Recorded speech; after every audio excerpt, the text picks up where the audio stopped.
Hello friends, nursing class में आपका स्वागत है। फ्रेंड्स, आपको पता है एएनएम 2024 का सिलेबस चेंज हो चुका है और इसमें बदले हुए सिलेबस के हिसाब से हम यहाँ पर topic wise question answer practice test लगा रहे हैं और आपके लिए यह वीडियो बहुत ही हेल्पफुल होने वाला है।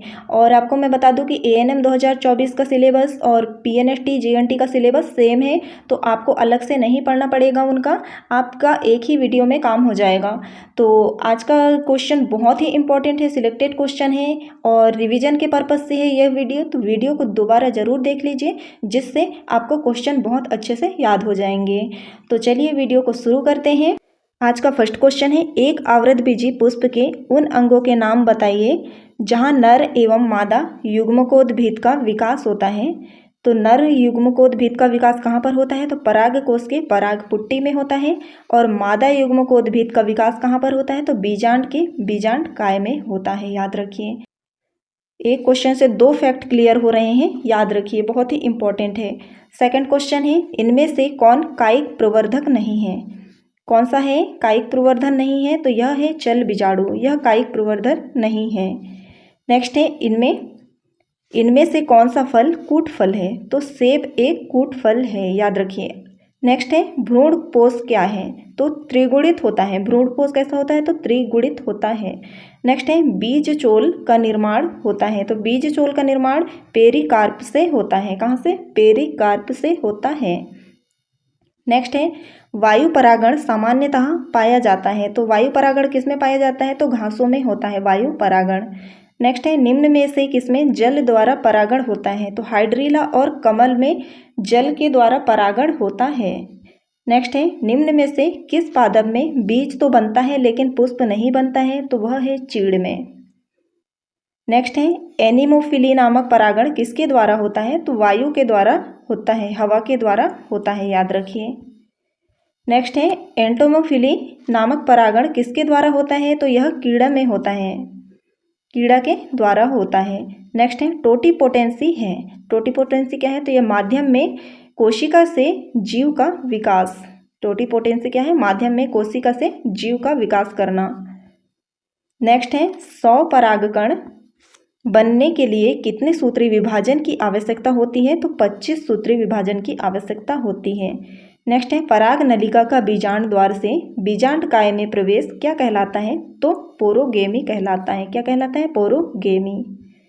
नेक्स्ट है, चिर स्थायी बाह्यदल निम्न में से किसमें पाया जाता है? यह है बैंगन में। किसमें?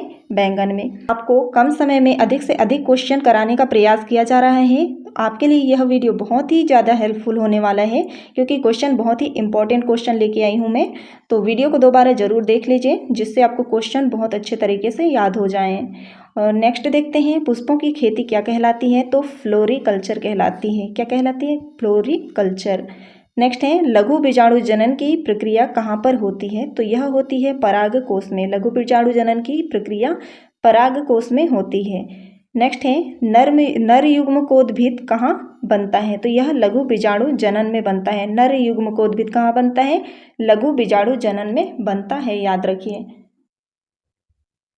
नेक्स्ट क्वेश्चन देखते हैं, पुंकेसर कितने भागों में विभक्त होता है? तो यह 2 भागों में विभक्त होता है। पुंकेसर 2 भागों में विभक्त होता है। नेक्स्ट है, पुंकेसर का लंबा व पतला डंठल तंतु क्या कहलाता है?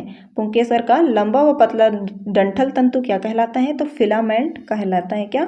फिलामेंट कहलाता है। नेक्स्ट है, पुंकेसर का अंतिम सिरा क्या कहलाता है? तो परागकोश कहते हैं इसे। नेक्स्ट है, एक आवृतबीजी परागकोश कैसा होता है? तो यह द्विपालित होता है। नेक्स्ट है, परागकोश कैसा होता है? तो चतुकोष्ठीय होता है। परागकोश कैसा होता है? चतुकोष्ठीय। नेक्स्ट है, एक लघु बीजाणुधानी का विकास क्रम क्या है?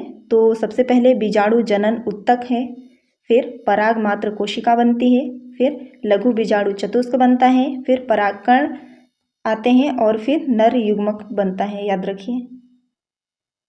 नेक्स्ट है, एक परिपक्व परागकोश में क्या क्या पाया जाता है? तो इसमें क्या क्या पाया जाता है? एक परिपक्व परागकोश में तो टेपिटम पाया जाता है, संयोजी उत्तक, अंतस्वना और अंतस्थीसियम, बीजाणु जनन उत्तक पाया जाता है और मध्य परत पाया जाता है, याद रखिए। नेक्स्ट है, एक लघु बीजाणुधानी कितने परतों से आवृत होती है। कितने परतों से आवृत ढकी होती है? तो 4 परतों से ढकी होती है। कौन कौन से हैं? एपिडर्मिस, एंडोथेशियम, मध्य परत और टेपिटम। याद रखिए 4 हैं। नेक्स्ट है लघु बीजाणुधानी का सबसे आंतरिक परत कौन सा है? तो यह है टेपिटम। सबसे आंतरिक परत कौन सा है लघु बीजाणुधानी का? तो टेपिटम है। इसकी कोशिकाएं हैं जो सघन जीव द्रव्य से भरी होती हैं। किससे? सघन जीव द्रव्य से भरी होती हैं इसकी कोशिकाएं। नेक्स्ट देखते हैं बीजाणु जनन ऊतक कहाँ पाया जाता है? तो यह बीजाणुधानी के केंद्र में पाया जाता है। नेक्स्ट है लघु बीजाणु जनन में कौन सी क्रिया होती है? तो अर्धसूत्री विभाजन होता है। लघु बीजाणु जनन में कौन सी क्रिया होती है? तो अर्धसूत्री विभाजन होता है, यहाँ पर याद रखिए। नेक्स्ट क्वेश्चन देखते हैं परागकण कैसे होते हैं? तो यह गोल होते हैं। नेक्स्ट है परागकण के कठोर भित्ति को क्या कहा जाता है? तो बाह्यचोल कहा जाता है। क्या? बाह्यचोल। नेक्स्ट है परागकण का जीव द्रव्य किससे आवृत होता है? प्लाज्मा भित्ति से। नेक्स्ट है परागकण परिपक्व होता है किसमें? कायिक जनन कोशिका में। परागकण परिपक्व कहाँ होता है? तो कायिक जनन कोशिका में परिपक्व होता है। नेक्स्ट है परागकण कहाँ गिरते हैं? तो यह वर्तिकाग्र पर गिरते हैं। कहाँ पर? वर्तिकाग्र पर गिरते हैं। नेक्स्ट क्वेश्चन है गेहूं में परागकणों की जीवन क्षमता कितनी होती है? तो 30 मिनट की होती है। नेक्स्ट है परागकण को कृत्रिम रूप से कहाँ रखा जाता है? तो नाइट्रोजन में रखा जाता है सुरक्षित रखने के लिए। नेक्स्ट है स्त्री जनन अंग का प्रतिनिधित्व कौन करता है? तो जायांग। नेक्स्ट है गुरु बीजाणु धानी किस से जुड़ी होती है? तो यह अपरा से जुड़ी होती है। नेक्स्ट है अध्यावरणी से घिरा कोशिकाओं का पुंज क्या कहलाता है? तो बीजांडकाय कहलाता है। नेक्स्ट है गुरु बीजाणु जनन में 4 गुरु बीजाणुओं का उत्पादन होता है किसके द्वारा? तो अर्धसूत्री विभाजन के द्वारा। नेक्स्ट है परागण किसे कहा जाता है? परागण किसे कहा जाता है? तो परागकणों का स्त्री केसर के वर्तिकाग्र तक जाना। क्या है? परागकणों का स्त्री केसर के वर्तिकाग्र तक जाना परागण कहलाता है। नेक्स्ट है स्वयुग्मन परागण किसे कहा जाता है? तो यह एक ही पुष्प होता है उसमें परागकोश से वर्तिकाग्र तक परागकणों का जाना क्या कहलाता है? स्वयुग्मन कहलाता है। एक ही पुष्प के परागकोश से वर्तिकाग्र तक जाना स्वयुग्मन कहलाता है, याद रखिए। एग्जाम में अक्सर पूछ लिया जाता है। नेक्स्ट है सजात पुष्पी परागण किसे कहते हैं? सजात पुष्पी परागण किसे कहते हैं? तो एक ही पादप के एक पुष्प के परागकणों का दूसरे पुष्प के वर्तिकाग्र तक जाना। क्या है? एक ही पादप के एक पुष्प के परागकणों का दूसरे पुष्प के वर्तिकाग्र तक जाना सजात पुष्पी परागण कहलाता है। नेक्स्ट है परनिषेचन किसे कहा जाता है? परनिषेचन किसे कहा जाता है? तो अलग अलग पादप के परागकोश किसी अलग पादप के वर्तिकाग्र तक परागकणों का जाना परनिषेचन कहलाता है, याद रखिए। नेक्स्ट है मक्का में कौन सा परागण होता है? तो वायु परागण होता है।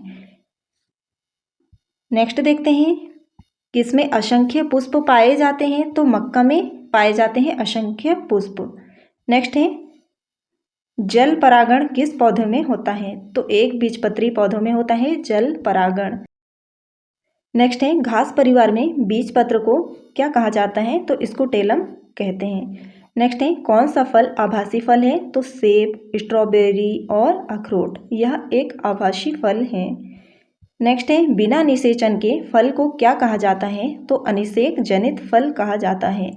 नेक्स्ट है वास्तविक फल विकसित होते हैं कहाँ से? तो बीजांड से विकसित होते हैं वास्तविक फल। नेक्स्ट है स्त्री केसर में कितने अंग होते हैं? तो वर्तिकाग्र, वर्तिका और अंडाशय पाया जाता है। तो फ्रेंड्स आज के क्वेश्चन यहीं समाप्त होते हैं। वीडियो कैसा लगा आप मुझे कमेंट में ज़रूर बताइए। वीडियो अच्छा लगा हो तो लाइक कीजिए, शेयर कीजिए। चैनल पर अगर नए हैं तो सब्सक्राइब कर लीजिए। मिलते हैं नेक्स्ट टॉपिक लेके नेक्स्ट वीडियो पे, तब तक के लिए धन्यवाद।